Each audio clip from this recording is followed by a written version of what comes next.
close in 5 minutes, but I have to give respect to the members of the House who participated, and at least I will deal with some of the points that they raised.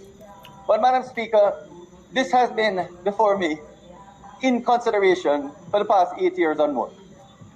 I saw the need to relax some of the provisions so that more persons can get second chance having been convicted for an offense.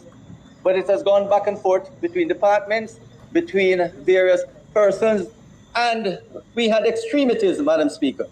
There are persons who believe that once you have been convicted, you should carry that taint for the rest of your life.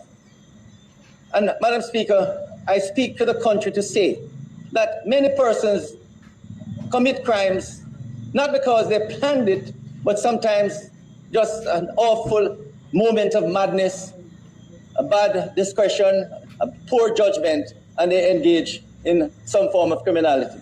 But the truth of the matter, Madam Speaker, is that the vast majority, perhaps more than 90% of persons who have been convicted for crime, it is the one and the only offense.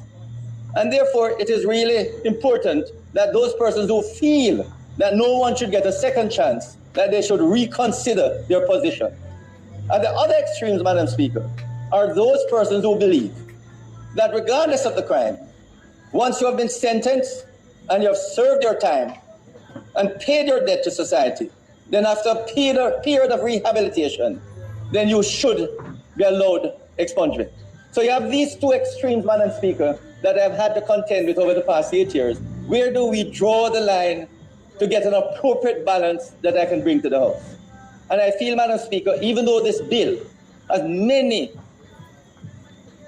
and raised this question whether we have gone far enough, I beg of this House, it is the first step.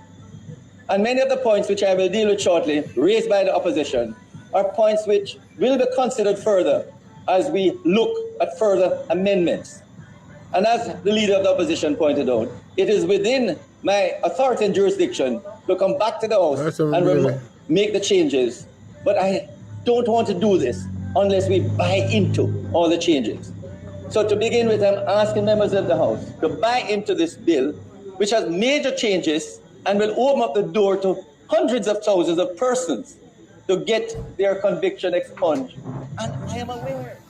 Ladies and gentlemen, you know, say, this brother has fought assiduously to keep the sex offenders registry list private. And this is the same government that tried to weaponize Isaac Buchanan situation. I just want to put that out.